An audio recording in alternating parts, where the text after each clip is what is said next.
غوث الاعظم سے بڑا اعتراض ہے ان کی ولایت اور ان کے معاملات روحانیت پر۔ یہ وہ فضیلت کی شان کے مالک ہے سرکار غوث اعظم، جن کے بارے میں اپنے تو اپنے غیر بھی دشمن بھی اعتراف کرتے ہیں کہ یہ واقع وہ عظیم ہستی ہے، لیکن جب بات آتی ہے آپ کے لقب غوث اعظم پر تو لوگوں کی طبیعت کے اندر بڑی بے چینی پائی جاتی ہے۔ ایک شخصیت جس پر پوری سلفیت کا ناز ہے، جس کو ابن تیمیہ کہتے ہیں، یہ بندے نے اپنی زندگی کے اندر بڑے سے بڑے صوفی پر طنز کیا، تنقید کی، اس کے حوالے سے برا بھلا کہا اور وسیلے کے حوالے سے مکمل طور پر قائل نہ تھا۔ لیکن آپ غور تو کریں، ابن تیمیہ جیسا شخص جن کے حوالے سے بڑے بڑے ان کے اندر مولوی جو جماعت سلفی سے تعلق رکھتے ہیں، جن کا تعلق براہ راست نجدیت سے ہے، ان کے بہت بڑے پیشوا کا نام ابن تیمیہ ہے، ہر ایک کے اوپر طنز تنقید مکمل طور پہ کرتے ہوئے جن کی زندگی گزری ہو، ایسے بندے نے بھی سرکار غوث پاک میرے میرا پیرے پیرا شہ جیلا پیروں کے پیر روشن ضمیر آقا حضور غوث اعظم دستگیر رضی اللہ تبارک و تعالیٰ عنہ کے حوالے سے آپ نے یہ تحریر فرمایا، اس بندے نے بھی جن کو صوفیہ سے اولیاء سے چڑ رہی، کبھی کسی صوفی کی تعریف ان کی کتاب میں نہیں ملی، لیکن جب مقام اور شان سرکار غوث پاک کے حوالے سے بیان کرنے کی بات آئی تو ایسے مزاج والے بندے نے بھی لکھا اپنی کتاب کے اندر کہ سرکار غوث پاک رضی اللہ تبارک و تعالیٰ عنہ کو وہ مقام وہ مرتبہ حاصل ہے کہ جتنی کرامتیں متواتر طریقے سے، متواتر کہتے ہیں کہ اس کے اندر کوئی جھوٹا نہ ہو، کوئی غلط بیانی کرنے والا نہ ہو، کوئی مجہول شان بیان کرنے والا نہ ہو، جیسے حدیث کی سند کے اندر جہت کے اندر دیکھتے ہیں کہ محدثین کا صحیح الاسناد جو حدیث ہم تک پہنچی ہے، ان کے اوپر جس نے حدیث تحریر کی ہے، لکھی ہے، انہوں نے جس سے روایت کی ہے، پھر اس بندے نے اوپر سے روایت کی، پھر اس کے اوپر کسی اور سے روایت کی، ایک کے بعد ایک دیگر جتنے راویوں نے ایک حدیث کو روایت کی، پوری سند چیک کی جاتی ہے، جن حضرات نے جن محدثین نے روایت کی ہے، اگر ان کی تمام کتب حدیث کے اندر وہ سند کو چیک کیا جاتا ہے، ایک حدیث مبارک صحیح الاسناد ہے، ہر ایک راوی کی زندگی کو کھنگالا جاتا ہے، ٹٹول کر دیکھا جاتا ہے، جب پتا لگے کہ یہ بندہ جن کا ہم نے ذکر کیا ہے صحیح الاسناد حدیث کے اندر تمام راویوں کو جمع کیا، ان کا اتفاق ہو گیا محدث کا کہ یہ بندہ اپنی زندگی میں نیکوکار رہا، تقوی والا رہا، پرہیزگار رہا، جس کی شخصیت پر کوئی ڈاٹ نہ رہا زندگی کے اندر، ان راویوں کی حدیث کو محدثین نے صحیح الاسناد کی روایتوں میں شامل فرمایا۔ اسی طریقے سے سرکار پیروں کے پیر روشن ضمیر آقا حضور غوث الاعظم دستگیر رضی اللہ تبارک و تعالیٰ عنہ کے حوالے سے ابن تیمیہ جیسے شخص نے لکھا کہ جتنی کرامتیں متواتر طریقے سے یعنی ایتھنٹک مستند طریقے سے لوگوں نے مجھ تک پہنچائی ہے، جتنی کرامتیں پیران پیر کی مجھ تک پہنچی ہے، ابن تیمیہ کہتا ہے کہ میرے پاس کسی اور ولی کی اتنے شاندار انداز میں کسی کی کرامتیں پیش نہیں کی گئی ہے جس طریقے سے کرامت غوث اعظم کی بیان کی گئی، جس کے انداز میں غوث پاک کی کرامتیں بیان کی گئی۔ معزز سامعین کرام، ہمیں اندازہ نہیں ہے ہم آج جن کی محفل میں بیٹھے ہیں، جن کا ذکر سننے کے لیے، اور یہاں پر ہمارے پاس میرے غیر موجودگی میں جو جناب نماز پڑھا رہے ہیں ہمارے جناب حسن صاحب کے، اگر یہ مصلیان پر رحم کر دے، اندر کے مائک کا بھی اگر خیال کر لے، محسوس کر رہے ہیں تشنگی کی آواز نہیں آ رہی ہے تو مجھے زیادہ آواز سے بیان کرنے کی ضرورت نہیں پڑے گی۔ میں چاہتا ہوں کہ آج وہ خراج پیش کر کے اٹھے، پیران پیر کی شان میں غوث پاک بھی مسکرا دے ہم کو دیکھ کر، ہماری مجلس کو دیکھ کر۔ ہمارا سونا اٹھنا بیٹھنا پوری زندگی غوث اعظم کے لیے ہے۔ دل کے ساتھ بڑی عقیدت کے ساتھ سماعت کرے۔ میں یہ نہیں کہہ رہا ہوں آپ سن کے جھوم کے سبحان اللہ بولیے، سنانا غوث پاک کو ہے، پیرانے پیر سرکار خوش ہونا ہے تو سبحان اللہ خود بخود نکل جائے گا۔ معزز سامعین کرام، شان تو اس کی ہوتی ہے جو دشمن بھی اپنی کتابوں میں لکھے بیان کرے۔ سرکار پیرانے پیر کو اللہ رب العزت نے وہ مقام وہ مرتبہ عطا فرمایا ہے کہ جس کا بیان کرنا ایک دنیا کے اندر بڑے بڑوں کے عقل کے چراغ گل ہو گئے۔ غوث پاک کو کون کیا سمجھتا ہے؟ کوئی مکمل سمجھنا تو دور کی بات، ان کی شان بیان کرتے ہوئے کسی کی زندگی مکمل نہیں ہو سکتی۔ یہ ایک ایسا موضوع ہے امت کے اندر بڑا منفرد، جس کو دنیا شہنشاہ بغداد سلطان الاولیاء کے نام سے جانتی ہے، پیرانے پیر غوث اعظم دستگیر رضی اللہ تبارک و تعالی عنہ کے نام سے جانتی ہے۔ یہ وہ ہستی گرامی ہے، کتنے بار کہیں، کتنے بار کہہ چکے ہیں اور کتنے بار کہیں گے۔ سرکار غوث پاک رضی اللہ تعالیٰ عنہ کے حوالے سے آپ فرماتے ہیں، غور کریں بس اتنی چھوٹی بات پر، آپ فرماتے ہیں کہ اگر کوئی بھی میرے مرید کا جسم سے اگر کپڑا ہٹ جائے تو فرماتے ہیں میں ہزاروں میل دور بھی اگر ہوں، میرے چاہنے والے کا سطر میرا ہاتھ بڑھ کر اس کی حفاظت فرماتا ہے۔ جو ہمارے سطر کی اتنی حفاظت کرے، وہ آقا کریم دستگیر ہماری زندگیوں کی کتنی حفاظت فرما رہے ہیں۔ معزز سامعین کرام، سرکار غوث پاک رضی اللہ تبارک و تعالی عنہ کے حوالے سے ایک ہم نے سنا، وہ جس جماعت کے اندر، جس فرقے کے اندر بزرگوں سے توسل کرنا، ان کے وسیلے کے متعلق قائل ہونا جن کے پاس جائز ہی نہیں ہے، انہوں نے اپنی کتاب میں لکھا۔ اب ایک اور ہے جس نے ولایت کے حوالے سے کئی مقامات پر طنز کیا، اسماعیل دہلوی، جس کو علماء دیوبند اسماعیل شہید دہلوی کہتے ہیں۔ معزز سامعین کرام، ایک یہ ان کا مختصر سے انداز میں بول دوں گا میں، پھر ہمارے والے جو ہے اپنوں نے کس طریقے سے آقا کی شان بیان کی اس پر بھی گفتگو کریں گے۔ جنہوں نے پہلے، یہ وہی لوگ ہیں جو آج گزشتہ 40 سال 50 سال پہلے گاؤں گاؤں گلی گلی دیہات دیہات نکل کے 40 دن 3 دن 4 مہینے لے جا کر 11ویوں کے متعلق غیر غلط مغالطے پیدا کر کے گھروں سے جھنڈے اتروائے۔ یہ ان جماعت کے بڑے مولانا، نام نہیں لے رہا ہوں میں کسی کا، سمجھ جائے اشارہ کنائیہ کافی ہے، جو 3 دن کے لیے، جو 40 دن کے لیے، 4 مہینوں کے لیے جو لے جا کر لوگوں کے ذہنوں کو مغالطوں میں مبتلا کر کے جنہوں نے گھروں سے جھنڈے اتروائے، یہ ان بے سہارا مولویوں کے بڑے مولوی کا قول آپ کو بتا رہا ہوں۔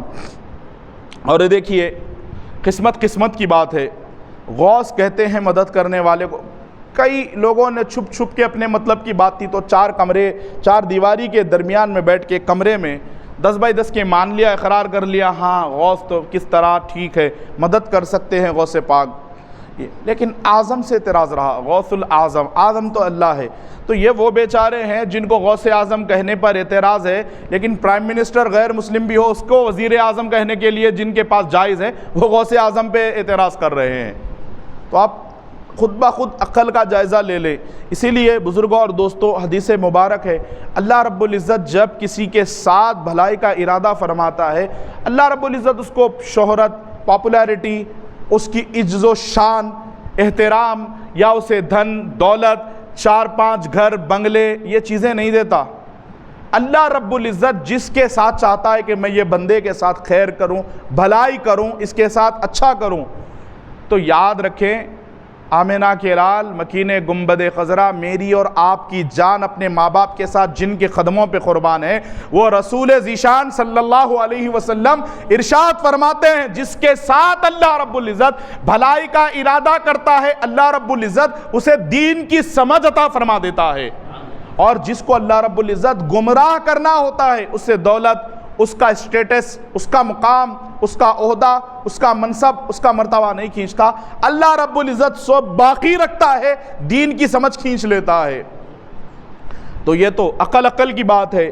بہرکیف اسماعیل دہلوی صاحب نے لکھا ہے اپنی کتاب کے اندر کہ جب بھی کسی کو ولایت کا مقام و مرتبہ دیا جانا ہوتا ہے، جب تک کسی کے خلافت نامے پر مہر غوث پاک کی نہ لگ جائے اس کو ولایت کے منصب پر فائز نہیں کیا جاتا۔ پھر ایک جناب مولانا شرف علی تھانوی، انہوں نے اپنی کتاب میں لکھا ہے، یہ بھی دیوبند علماء دیوبند کے بڑے مولوی ہیں، انہوں نے بھی لکھا ہے سرکار غوث پاک کے حوالے سے کہ کپڑے دھونے والے کا یہ حال تھا۔ غوث پاک کے دھوبی کا جو واقعہ آپ سنتے رہتے ہیں، بیان کیا جاتا ہے، اس کے حوالے سے انہوں نے اپنی کتاب میں تحریر فرمایا، کپڑے دھوتے دھوتے غوث پاک کے زندگی گزار دی، اللہ رب العزت نے اس کی بخشش فرما دی۔ اب بزرگوں اور دوستو، ایک اللہ کے کامل ولی جس کے اندر شیخ سعدی کا ذکر ہے اور دیگر کئی اولیاء کرام کا ذکر ہے، انہوں نے لکھا ہے کہ اللہ رب العزت چاہتا ہے کہ فلاں مخلوق میں مجمع میں سے کسی کو اپنی ولایت کا درجہ دے، ولایت یعنی اپنا دوست بنانا چاہے۔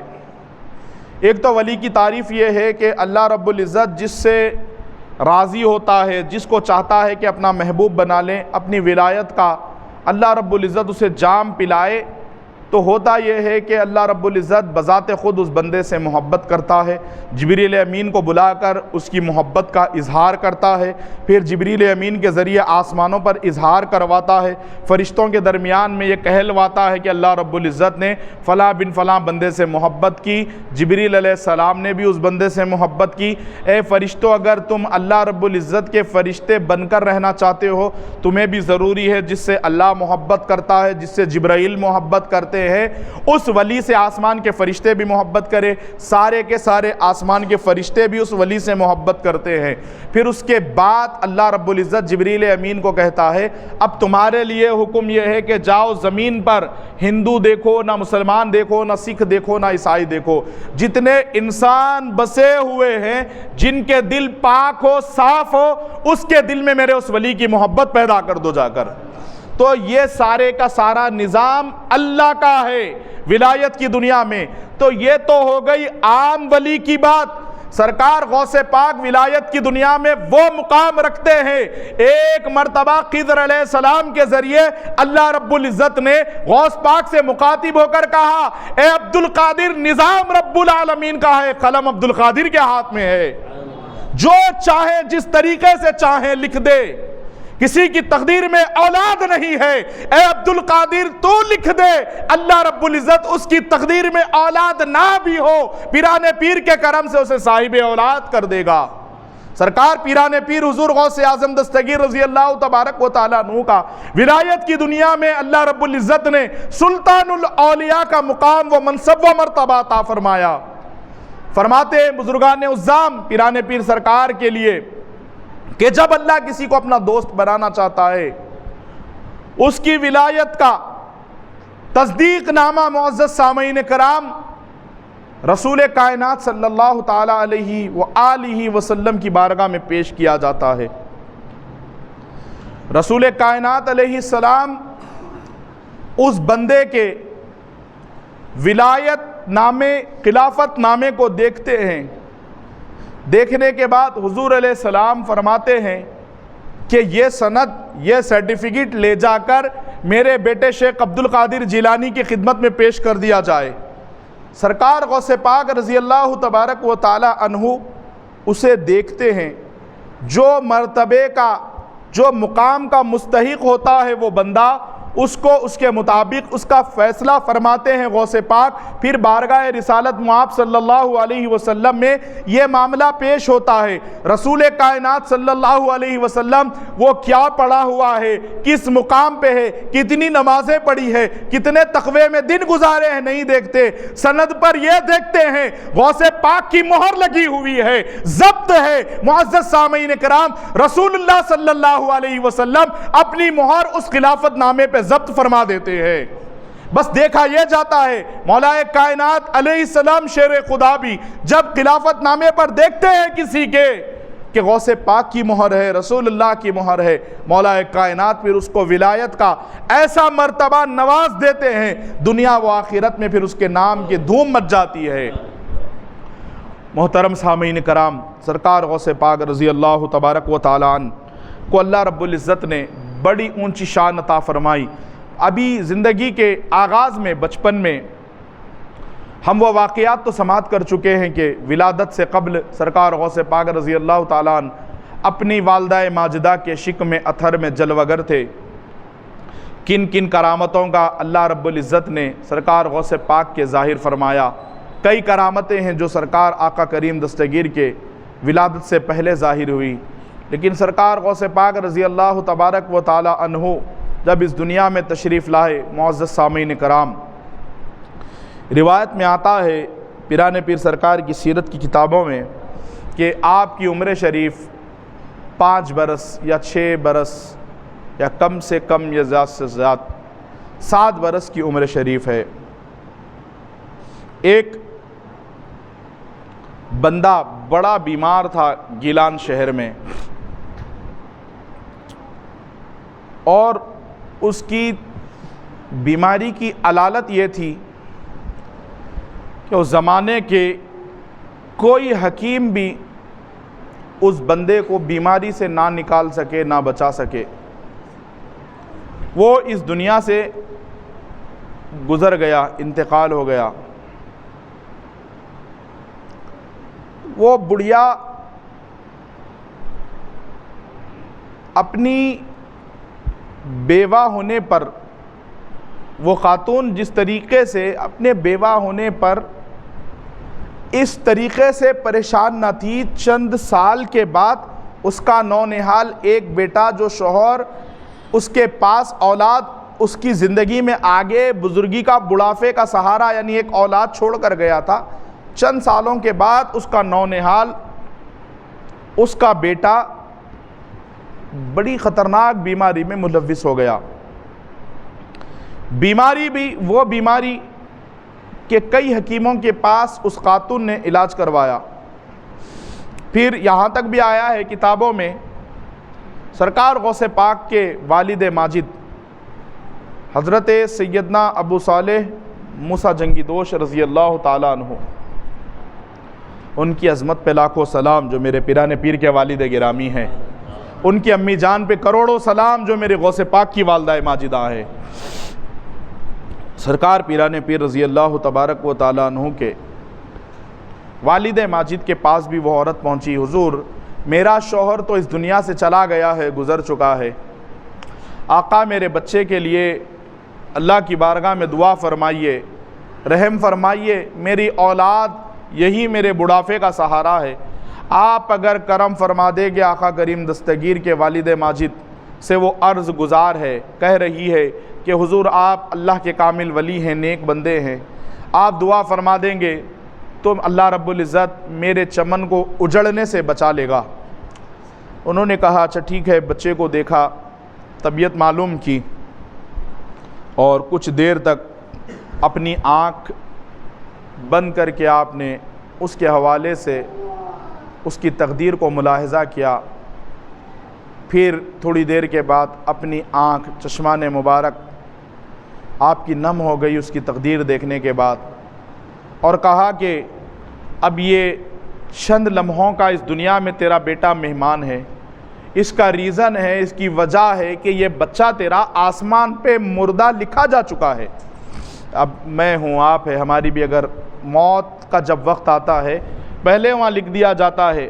آقا کریم صلی اللہ تعالیٰ علیہ وآلہ وسلم جب معراج میں تشریف لے جا رہے تھے سدرا پر، تو آپ نے دیکھا کہ ایک درخت ہے اور ایک بڑی یعنی ڈائری ہے، دفتر ہے، ایک انسان ہے وہاں پر، انسانی شکل ہے یعنی انسان نہیں ہے، انسانی ایک صورت میں ایک بندہ بیٹھا ہوا ہے، اور وہ بڑا مصروف ہے، مشغول ہے اپنے کام کے اندر۔ فرماتے ہیں آقا کریم علیہ السلام جب میں معراج پر تشریف لے گیا سدرا پر، تو اس بندے نے اپنے سارے کام کاج چھوڑ کر وہ دفتر بند کر کے میری خدمت میں سلام کا نذرانہ عرض کیا۔ میں نے پوچھا اے جبرائیل یہ کون ہے؟ حالانکہ بزرگ اور دوستوں میرا موضوع نہیں ہے معراج النبی کا، بس میں آپ کو بتاتے چل رہا ہوں کہ جب انسان کی زندگی ختم ہوتی ہے تو کس طریقے سے طے ہوتا ہے آسمانوں میں یہ ماجرا۔ تو حضور جانتے ہیں، حضور کے علم غیب پر بھی اب میرے پاس وقت کے دامن میں گنجائش نہیں ہے کہ میں علم غیب مصطفیٰ پر بات کروں. اتنے دلائل ہے دیتے دیتے دیتے دیتے میں تھک جاؤں گا، سننے والا بھی تھک جائے گا، لیکن وہ کبھی بھی اپنے کم فہمی سے یہ ثابت نہیں فرما سکتا کہ حضور علم غیب نہیں جانتے تھے. یہ الگ چیپٹر ہے، الگ موضوع ہے علم غیب مصطفیٰ. لیکن آپ حضور جانتے ہیں، بس ہمارے لیے امت کی رہبری کے لیے پوچھ رہے ہیں اے جبرائیل یہ کون ہے؟ تو جبریل امین فرماتے ہیں یا رسول اللہ صلی اللہ علیہ وسلم یہ ملک الموت ہے، یہ اسرائیل علیہ السلام ہے، اور یہ یہاں پر کیا کر رہے ہیں دفتر میں، یعنی کون کتنے لمحے کے لیے آیا ہے، کس کی کتنے لمحے زندگی باقی ہے، کون کتنے سیکنڈز تک رہے گا، کتنے منٹ رہے گا، کتنے گھنٹے رہے گا، کتنے ہفتے رہے گا، کتنے مہینے رہے گا، کتنے سال رہے گا، کتنے دہائیوں تک یہ باقی رہے گا، یہ چیک کرتے رہتے ہیں. پھر وہ دفتر کے اطراف میں ایک جھاڑ ہے، اس کے اوپر بڑے یعنی گہنے گہنے ٹہنیاں ہیں اس کے. جب انسان موت کے قریب پہنچتا ہے، حضور فرماتے ہیں کہ اس درخت سے پتا جب جھڑ جاتا ہے، اس کی روح نکالنے کے لیے اسرائیل علیہ السلام اس کے پاس آتے ہیں، اس کی روح نکال کر لے جاتے ہیں. تو یہ دفتر سدرۃ المنتہا کے پاس لگا ہوا ہے ہر ایک کی زندگی کا. تخت پر بیٹھ کر اب جس کے اعمال اچھے ہیں اس کو نیک شکل میں فرشتے دیدار کراتے ہوئے لے جاتے ہیں، جن کے اعمال بد ہے اس کو تو بڑی تکلیفوں کا سامنا ہے. جس نے دنیا کو اپنی جنت سمجھ کے گزار دی اس کے لیے وہاں جنت ٹھکانا یہ اب اللہ کے رسول کی مرضی پر ہے. لیکن جو زندگی دنیا میں قید خانہ سمجھ کر گزار دی ہے جنہوں نے اپنی پوری حیات، اللہ رب العزت کا وعدہ ہے اس کے لیے قبر میں جنت کا مرحلہ آسان فرمائے گا. بزرگوں اور دوستو، اب جس کو آسمان پہ لکھا جا چکا ہے، جس کا مردہ لکھا جا چکا ہے، طے ہے یہ ختم، اس کا چند لمحوں میں انتقال ہوتا ہے. اور مولا کائنات علیہ السلام فرماتے ہیں جس کی روح پرواز ہونے والی ہوتی ہے اس کو 40 دن پہلے سے دکھا دیا جاتا ہے. اچانک آ گئے دھوکے سے، جیسے ہم بولتے ہیں کہ اچانک انتقال ہو گیا، اچانک ہارٹ اٹیک آ گیا، اچانک بیٹھے بیٹھے ہو گیا. نہیں، یہ اللہ رب العزت نے اپنے انسان کی زندگی سے لے کر موت تک ایک اس کا نظام قائم فرمایا ہے. بس یہ ہے کہ ہماری عقل کا، ہمارے ایمان کا امتحان ہوتا ہے اس وقت. ہم ہر ایک کی زبان پر آپ کچھ جائزہ لیں، ہماری زندگی میں سب کے اندر یہ شامل ہے کیسے انتقال ہوا، اچانک ہو گیا، اچھے تھے ہارٹ اٹیک آ گیا. نہیں، کسی کی زبان پر اس وقت یہ جملہ نہیں آتا اللہ نے چاہا تو انتقال ہوا. ہر ایک کا ذہن کہیں نہ کہیں ڈائیورٹ ہوتا ہے، منتشر رہتا ہے، کوئی بیماری کی طرف دیتا ہے، کوئی کچھ بیماری کی طرف اشارہ کر دیتا ہے، لیکن زبان پہ یہ جملہ نہیں آتا.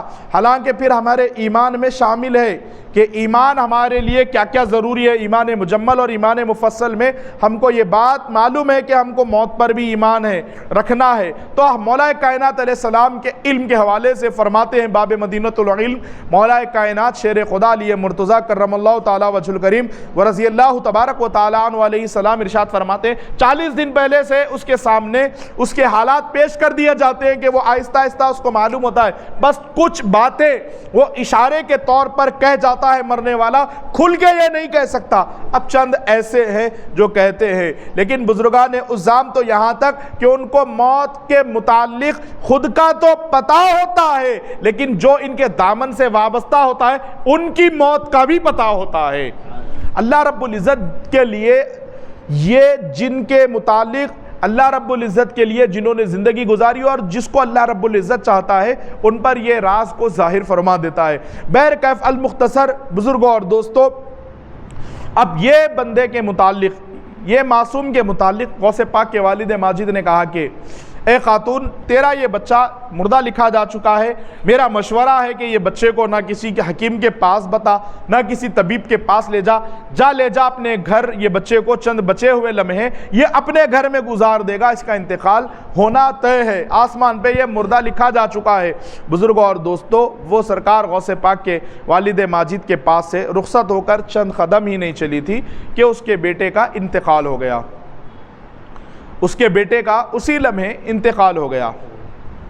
اب یہ دکھ درد کی ماری بڑے زار و قطار چیخ کر رو رہی ہے. اپنے بچے کے غم میں بہت زیادہ گرفتار ہے کہ ایک ہی اس کا سہارا تھا، اب یہ بیٹا بھی ختم ہو گیا. معزز سامعین کرام، جب اس کے رونے کی آواز وہاں کے لوگوں نے سنی تو کہا کہ اے خاتون اتنا کیوں روتی ہے، کیوں اپنے سر پہ یہ سارے کا سارا محلہ اٹھائی ہوئی ہے، کیوں رو رہی ہے؟ اس نے کہا کہ دیکھیے میرا ایک ہی بیٹا تھا، ایک ہی لال تھا، چند لمحے پہلے اس کا انتقال ہو گیا، اب میں کس کے سہارے زندگی گزاروں گی؟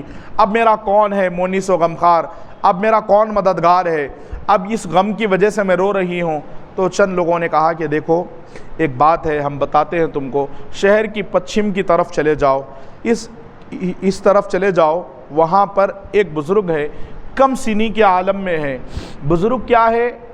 وہ عمر کے اعتبار سے کروڑوں سال کی عمر کے بچے جن کے قدموں کے غلام ہیں وہ ہستی شیخ عبد القادر جیلانی رضی اللہ تبارک و تعالیٰ عنہ۔ ایک کم سن عمر کے شہزادے ہیں، وہ پچھم کی جانب میدان میں کھیل میں مشغول ہے، مصروف ہے۔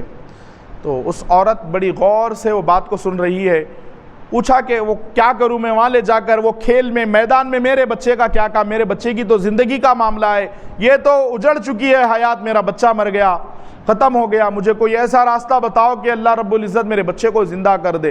ہر ماں چاہتی ہے کہ اس کا لال مرنے کے بعد اللہ رب العزت اسے اس کا لال واپس کر دے، لیکن معزز سامعین کرام یہ وہ زمانے میں تھی کہ جہاں پر تقدیریں بدلنا آسان تھا، کیونکہ اس زمانے میں غوث اعظم ہے۔ اور آج ایمان اور وجدان کے ساتھ ہم یہاں بیٹھے ہیں، نیت کر لیں، جو نیت اگر آپ کی نیک ہے، حق ہے، صادق ہے، سچ ہے، جائز ہے، یہ ایک فقیر قادری آپ کو زبان دے سکتا ہے۔ پیران پیر کے اندر آج بھی وہ شان کے مالک ہے غوث اعظم، آج بھی وہ کرم فرماتے ہیں۔ دوری ہماری ہو گئی، ہماری عقیدتیں دور، ہماری محبتیں دور، ہماری نسبتیں دور۔ معزز سامعین کرام، اگر کوئی مرنے والا اس کو کلمہ نصیب نہ ہو، ایسے وقت میں اگر کوئی غوث پاک کو یاد کر لیتا ہے، غوث پاک سامنے آ کے کلمہ پڑھا دیتے ہیں۔ زبان سے کلمہ نکلنا انسان کو یہ بڑا دشوار ہوتا ہے۔ ارے یہ کیسے پیر کے دامن سے اللہ نے ہمیں وابستہ فرمایا ہے کہ ہم مدد کے لیے یاد کر لیں۔ معزز سامعین کرام، سرکار غوث پاک کو یاد کرنے کے لیے ہم کو وقت لگے گا، بغداد کے تاجدار کو بگڑی بنانے میں ایک لمحہ نہیں لگے گا۔ یہ وہ شان کے مالک ہے آقا کریم دستگیر۔ معزز سامعین کرام، یہ وہ ہستی ہے سرکار غوث پاک پیران پیر رضی اللہ تبارک و تعالی عنہ۔ معزز سامعین کرام، آقا کریم دستگیر رضی اللہ تعالیٰ عنہ کے حوالے سے چند نوجوانوں نے کہا کہ لے جاؤ، کھیل میں مشغول ہے، قربان جاؤ جی میرے اور آپ کے پیر دستگیر پر۔ کون سا کھیل کھیلتے ہیں؟ اس خاتون نے پوچھا۔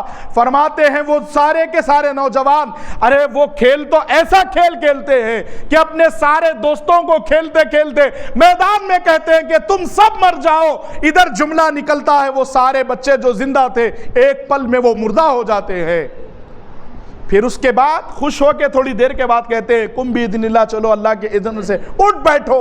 تو بچے سارے کے سارے مردہ بچے اٹھ کے بیٹھ جاتے ہیں۔ جب وہ کھیل میں کہیں کہ سارے بچے مر جاؤ تو لے جا کر وہ مردہ بچوں میں اپنے بچے کو بھی رکھ دینا۔ اس خاتون کو مشورہ دیا کچھ نوجوانوں نے، ہو سکتا ہے کرم سے شیخ عبد القادر کے تمہارا بچہ اٹھ کے بیٹھ جائے جب وہ اٹھا دے مردہ بچوں کو، اور ایسا نہ ہو سکے کہ وہ مردہ بچوں کے ساتھ اے خاتون تیرا بیٹا اگر نہیں اٹھا تو کوئی اور کام نہیں کرنا، غوث پاک کے قدموں میں گر جانا۔ وہ کئی کو تو بولے غوث پاک کو یہ پسند نہیں کہ ان کے چاہنے والے کو کسی کے آنکھ میں آنسو آ جائے۔ غوث پاک کو رونا پسند نہیں ہے کسی کا، تو جب پسند نہیں تھا آج کا کہاں پسند ہوگا غوث پاک کو رونا کسی کا؟ کوئی دل کے ساتھ یاد تو کرے، خدا کی قسم وہ بگڑی بنانے میں ایک لمحہ نہیں لگائیں گے۔ غوث پاک کو دنیا کیا جانتی ہے؟ معزز سامعین کرام، پیران پیر ولایت کی دنیا میں بہت الگ مقام رکھتے ہیں۔ 11ویں کر کے دیکھو آپ کبھی، یقین کے ساتھ، عقیدت کے ساتھ، احترام کے ساتھ، کوئی آئے نہ آئے میرے غریب خانے میں غوث پاک آئیں گے، خدا کی قسم آپ کو محسوس ہوگا ہواؤں سے، فضاؤں سے، روحانیت سے، نورانیت سے کہ آپ کی مجلس میں کب غوث پاک آئے کب غوث پاک چلے گئے معلوم نہیں ہوگا۔ معزز سامعین کرام، مولویت کی دنیا کے صوفیزم کی صوفیت کی دنیا کے بڑے تاجدار، مرکز اہل سنت، جن کے وجہ سے آج پورے دکن میں بہاریں ہیں سنیت کی بانی جامعہ نظامیہ شیخ الاسلام امام انوار اللہ فاروقی چشتی صابری فضیلت جنگ علیہ رحمہ بانی جامعہ اپنی کتاب میں لکھتے ہیں کہ ولایت کی دنیا میں جو غوث پاک کو اپنی زندگی میں مقام حاصل تھا، جو قوتیں جو طاقتیں حاصل تھی، وصال کے بعد بھی غوث پاک کو اللہ رب العزت نے وہی قوتوں کا مالک رکھا ہے۔ اسی لیے کہتے ہیں ہم بھی جناب پیر صاحب کوئی آقا ہو نہیں سکتا، جناب پیر صاحب کوئی آقا ہو نہیں سکتا، یہ وہ آقا ہے جس کا مثل پیدا ہو نہیں سکتا۔ جناب غوث نے ذمہ لیا ہے پردہ پوشی کا، غلام ان کا کسی صورت میں رسوا ہو نہیں سکتا۔ قسم اللہ کی لاکھوں سہاروں کا سہارا ہے، غلام غوث اعظم بے سہارا ہو نہیں سکتا۔ تمہارے ہاتھ میں ہے غوث پاک، فیصلہ ہمارے مقدر کا، جو تم چاہو تو ہمارے واسطے کیا ہو نہیں سکتا۔ ہم کچھ چاہے، ہم اپنے خیالات کے متعلق جو چیز چاہے وہ نہیں ہو سکتی، لیکن غوث پاک اگر چاہے وہ ایک ہی لمحے میں پورا ہو جاتا ہے۔ بہرکیف المختصر سرکار غوث پاک رضی اللہ تبارک و تعالیٰ عنہ کی بارگاہ کے حوالے سے اس عورت کو شناسائی کرائی گئی۔ وہ عورت اپنے مردہ بچے کو لے کر بے بسی، بے کسی، بے سہارگی کے عالم میں، بے چارگی کے عالم میں پہنچی، وہ میدان میں جہاں غوث پاک کھیل کھیل رہے ہیں کہ وہ زندہ بچوں کو ایک لمحے میں چاہے مردہ کر دے، مردوں کو ایک لمحے میں چاہے زندگی عطا کر دے۔ سرکار آقا کریم دستگیر کی بارگاہ میں وہ حاضر ہوئی، دیکھا کہ بڑی کم سنی کی عمر ہے، چہرہ وہ چہرہ ہے جس چہرے مبارکہ کو دیکھنے کے بعد لگتا ہے کہ رسول اللہ کے گھر کا نائب ہے۔ وہ منور چہرے کے مالک میدان میں سارے کے سارے بچوں کو جمع ہونے کے بعد کہا کہ مر جاؤ تم سب۔ وہ بچے مر گئے۔ لے جا کر اس خاتون نے بھی اپنے بچے کو ان مردہ بچوں میں رکھ دیا۔ پھر اس کے بعد پیرانے پیر سرکار نے کہا اٹھ جاؤ اللہ کے حکم سے، تو سارے بچے اٹھ گئے، لیکن اس کا لال زندہ نہ ہو سکا، اس کا لال زندہ نہ ہو سکا۔ بزرگوں اور دوستو، وہ غوث پاک کے قدموں پہ گر گئی، قدموں پہ گر کے غوث پاک کے عرض کرنے لگی حضور میرے بچے کی کیا خطا ہے، میرا بچہ کیوں زندہ نہیں ہوا؟ غوث پاک آپ کے در پہ آئی ہوں، بے کسی میری بے بسی پہ رحم فرمانا ہے عبد القادر، یہ تمہارا ذمہ ہے۔ آپ کی میری زندگی کی ساری جمع کنجی کمائی آپ کے ہاتھ ہے، میری لاج آپ کے ہاتھ میں ہے آقا، آپ مجھ پر کرم فرمائیے۔ وہ غوث پاک کی بارگاہ میں فریاد کر رہی ہے، آہو بغا کر رہی ہے، عاجزی کر رہی ہے، انکساری کر رہی ہے۔ غوث پاک کو کہاں پسند میرے کسی غریب کے آنکھ میں آنسو آ جائے۔ پیرانے پیر سرکار غوث اعظم دستگیر رضی اللہ تبارک مولا تعالیٰ عنہ نے کہا اے خاتون پریشان نہ ہو، آج تیرا بچہ جو میں مردہ بچوں کو، زندہ بچوں کو جو میں نے مردہ کیا، پھر میں نے مردوں کو کہا اٹھ جاؤ، یہ میرے کہنے سے ان کی زندگی موت میں تبدیل ہو گئی تھی، پھر میرے ہی کہنے سے ان کی موت زندگی میں تبدیل ہو گئی، لیکن آسمانی فیصلہ تھا، تیرا بچہ جو مردہ لکھا جا چکا ہے۔ آپ نے اپنی آنکھ بند کیے، لوگوں بڑی عقیدت کے ساتھ سماعت کریں، بڑے یقین کے ساتھ پھر میرے پیر کی 11ویں کرنا۔ اپنے گھروں پر کون ہے، کتنے بڑے مرتبے کا مالک ہے، کتنا اچھا استری والا لباس زیبتن کیا ہوا ہے، کتنے بڑے امامے پہنا ہوا ہے، کتنی بڑی داڑھی چھوڑا ہوا ہے، نہ دیکھنا محبت غوث اعظم کی خوشبو اگر اس کے کردار میں ہے تو اس کے دامن کو تھام لینا۔ غوث پاک کے متعلق اس کے دل میں کوئی ایسی شک و شبہات پیدا ہے، کتنے بھی بڑے مجمع میں اپنے آپ کو کتنا بھی بڑا مولوی عالم صوفی پیر کہلواتا ہو، اس کے در پہ نہ جانا جو غوث کا